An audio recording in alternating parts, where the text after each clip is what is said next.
പത്തനംതിട്ട വെണ്ണിക്കുളത്ത് മധ്യപ്രദേശിൽ നിന്നുള്ള തൊഴിലാളിയുടെ മകളെ കാണാനില്ലെന്ന് പരാതി.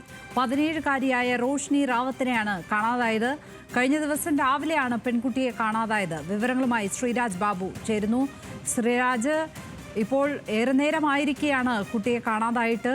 പരാതി എപ്പോഴാണ് നൽകിയത്? പോലീസ് അന്വേഷണം എങ്ങനെ നടക്കുന്നു അവിടെ?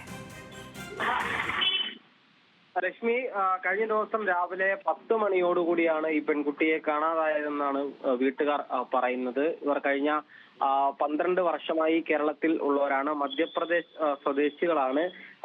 ഈ പെൺകുട്ടിയുടെ വീട്ടുകാരാണ് ഏറെ നേരമായിട്ടും കാണാത്തതിനെ തുടർന്ന് ഇപ്പോൾ നിലവിൽ കോയിപ്പുറം പോലീസ് സ്റ്റേഷനിൽ പരാതി നൽകിയിട്ടുള്ളത്. കോയിപ്പുറം പോലീസ് CCTV ദൃശ്യങ്ങളടക്കം പരിശോധിച്ചുകൊണ്ട് മുന്നോട്ട് പോവുകയാണ്. പോലീസ് പറയുന്നത് പെൺകുട്ടി ഒരുപക്ഷെ ഇവരുടെ നാടായ മധ്യപ്രദേശിലേക്ക് പോകാനുള്ള സാധ്യതയുണ്ട് എന്ന തരത്തിൽ പോലീസ് ആ നിലയ്ക്കും അന്വേഷണം നടത്തുന്നുണ്ട്.